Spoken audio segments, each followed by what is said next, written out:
Number 3، شوہر کی فرما برداری اور خدمت۔ شوہر نے حکم دیا ہے اس کو ماننا، اگر وہ حکم شریعت کے خلاف نہ ہو تو۔ شریعت کے مطابق ہے، اگر شوہر نے حکم دیا ہے تو اس بات کو ماننا چاہیے۔ اگر کہے کہ فلاں جو ہے کام نہیں کرنا، مجھ کو یہ پسند نہیں ہے، تو عورت کو چاہیے کہ اس کی بات مانے۔ اگر پیسہ ہاتھ میں دیتا ہے، کہتا ہے اس میں سے مجھ سے پوچھے بغیر خرچ مت کرنا، عورت کو چاہیے کہ وہ کرے۔ اگر کسی وجہ سے کہتا ہے کہ فلاں جگہ مت جانا، تو اس کا کام ہے کہ وہ اس کی اجازت کے بغیر نہ جائے۔ کیوں؟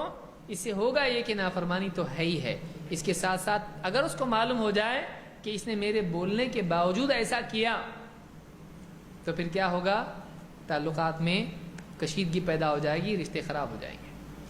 تو اس کے لیے شوہر کی بات ماننا چاہیے، اس کا حکم ماننا چاہیے۔ اللہ کے نبی صلی اللہ علیہ وسلم فرماتے ہیں اذا صلت المرأة خمسها وصامت شهرها، جب ایک عورت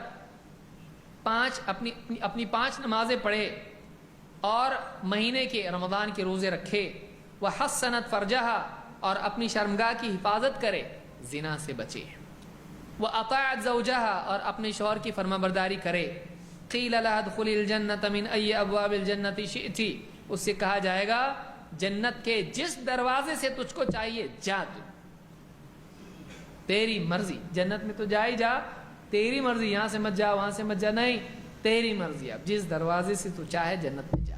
اس کو امام ابن حبان نے روایت کیا ہے۔ کیا کرنا چاہیے اس کو؟ 5 نمازیں اور رمضان کے روزے اور اپنی عزت کی حفاظت اور شوہر کی فرما برداری، نیک بیوی اس کو کہتے ہیں۔ شارٹ کتنا چھوٹا ہے یہ معاملہ۔ نمبر 1 کیا ہے؟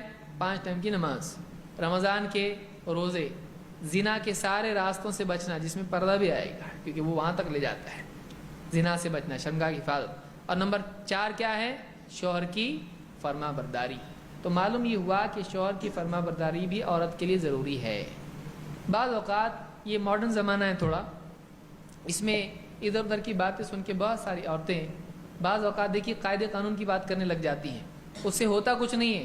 آپ دیکھیے ایک ٹرک سائیکل سے ٹکرائی، نقصان کس کا ہوگا؟ اور سائیکل ٹرک سے ٹکرائی، سمجھ میں آ رہی بات؟ تو اینڈ میں نقصان کس کا ہوتا ہے؟ عورت کا۔ قاعدہ مرد کو سکھاتی ہے، دیکھیے ایسا قاعدہ ہے، ویسا قاعدہ ہے، کہتا ٹھیک ہے، قاعدہ یہ بھی ہے کہ مرد جب چاہے طلاق دے سکتا ہے، طلاق طلاق طلاق، جا کر۔ اب بول کیا ہے؟ زندگی قاعدے قانون سے چلتی نہیں۔ آپ بچوں کو کیا کریں گے؟ 1 بار بولا، 2 بار بولا، 3 بار بولا، طلاق۔ بچے کو سنبھال کے لیتے نا، کتنے بگڑے ہوئے بچے ہوتے ہیں ان کو بھی ماں باپ سنبھال کے لیتے ہیں۔ وہ کیوں سنبھالتی؟ عورت بعض اوقات شوہر بولتا نکل جا گھر سے، عورت کیا کہتی؟ ماں کیا کہتی؟ ارے نہیں لاؤ اس کو، اپنا ہی تو ہے، اپنی اولاد ہے، آج نہیں تو کل سدھرے گا۔ اولاد کے بارے میں قاعدہ یاد ہے، شوہر کے بارے میں نہیں یاد۔ لیکن بعض اوقات کیا ہوتا ہے، کچھ عورتیں دائیں کان میں آ کے، کچھ بائیں کان میں آ کے، مہیلا منڈل کی، تیرا قانون، تیرا حق ہے، ٹھیک ہے حق ہے، اب اس کو کروا دیتے ہیں، قانونی کارروائی کرتی ہے، کچھ نہیں، شوہر بولتا ٹھیک ہے مجھ کو رہنا ہی نہیں اس کے ساتھ میں، قانون زبردستی رکھ نہیں سکتا کسی کو، ٹھیک ہے، دونوں کا نکاح ختم۔ اب آئی ماں کے یہاں باپ کیا رہی ہے، اب ماں باپ بوڑھے ہیں، وہ اپنے کو سنبھالیں کہ اس کو سنبھالیں؟ پھر اس کو 1 مہینہ 2 مہینہ جاتا ہے، اس کے بعد احساس ہوتا ہے جیسا بھی تھا وہی اچھا تھا، وہی میری عزت تھی، یہاں میں بوجھ بنی ہوئی ہوں، یہاں میں کیا ہو گئی؟ بوجھ بن گئی۔ تو بعض اوقات چھوٹی موٹی، دیکھیے بہت خطرناک معاملہ ہے تو میں سمجھ سکتا ہوں اسلام میں طلاق کی گنجائش ہے، لیکن رشتے ناطے قاعدے قانون سے نہیں چلتے ہیں۔ شوہر بول دے بیوی کو، تم کو والدین، مثلا والدین ساتھ میں رہتے ہیں شوہر کے، اب بیوی ہے، وہ کہے کہ دیکھو میں نے فلانی کتاب میں پڑھا ہے کہ شوہر کے ماں باپ کی خدمت بیوی کے ذمہ نہیں ہے، میں نہیں کروں گی۔ اب اس پہ معاملہ بگڑ گیا، ماں باپ ساتھ میں ہیں، اب خدمت ان کی نہیں کرے گی، ان کی بات نہیں مانے گی، گھر میں فساد پیدا ہو جائے گا، لیگل وار نہیں ایموشنل وار شروع ہو جائے گا، اب تعلقات خراب ہوں گے۔ اب ساس سسر اس کے اوپر پریشر ڈالنے، کیسی کر کے لایا، ایک بات سنتی نہیں ہے، اور یہ اس کو کیا سنا رہی اکیلے میں، دیکھو حوالہ اس کا، اب اس کو نوالا الگ سے نیچے نہیں اتر رہا۔ بولے کیا کروں, یہاں سے ماں باپ ہے, یہاں سے مائی باپ ہے, کیا کروں, حالت خراب ہو گئی, گھر میں جانے کو جی نہیں کرتا ہے, رات میں دیر سے آتا, ماں باپ کے کمرے سے جلدی جلدی نکل جاتا ہے, اندر سے آ جاتی, بیٹا ادھر آ, اندھیرے میں سے دیکھ رہے ہو اس کو, وہ اندھیرے میں, یہ اجالے میں آیا, بلا کے دیکھ آج تیری بیوی نے ایسا کیا, جینا حرام. اب وہ جاب سنبھالے یا یہ سوال جواب سنبھالے, حالت خراب ہوتی. بیوی کو سمجھا تو وہ بتاتی قرآن و حدیث میں ایسا ہے. اب دیکھیں زندگی ایسے نہیں چلتی. زندگی کیسی چلتی ہے؟ ایڈجسٹمنٹ سے. ایک دوسرے کو جب تک ہم ایڈجسٹ نہیں کرتے ہیں تب تک کہ زندگی نہیں چلتی ہے. اس کو ہمیشہ یاد رکھیے. قانون وغیرہ کے چکر میں پڑھ کے رشتے خراب نہ کریں. رشتے ہے اپنی جگہ وہ, لیکن کیا سارے معاملات میں ایسا ہم چلاتے ہیں؟ نہیں. اپنے رشتہ داروں کو کیسا برداشت کر کے لیتے ہیں. ماں باپ کے خلاف کبھی کیس کیا جا کے, ماں باپ کا یہ ذمہ داری ہے, انہوں نے پورا نہیں کیا تو ان کے اوپر پولیس میں کمپلینٹ کر دی, کبھی کرتے ہیں. شوہر کا کیوں, وہی بیچارہ مل گیا آپ کو. تو اس طرح کی چیزیں جو ہیں یہ بہت ساری دوسری تہذیبوں سے مسلمان لے رہے. یہ مغربی تہذیب ہے, وہاں ان کو نکاح کی ضرورت نہیں ہے, 4 دن ساتھ میں رہے, 4 دن کے بعد الگ ہو گئے. یہاں ایسا نہیں ہے, زندگی بھر ساتھ میں رہنا ہے.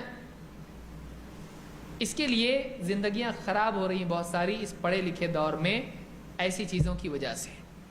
دونوں ایک دوسرے کو ایڈجسٹ کریں. شوہر بھی عورت کی چیزوں کو برداشت کرے, بیوی بھی شوہر کی چیزوں کو برداشت کرے. جب برداشت سے باہر ہو جائے ٹھیک ہے, دونوں الگ ہو جائیں, وہ بات کی بات ہے. چھوٹی چھوٹی چیزوں کی وجہ سے ایسا نہ کریں. چھوٹی چھوٹی چیزوں کی وجہ سے آپس میں رشتے توڑ کے زندگی نہ گزاریں.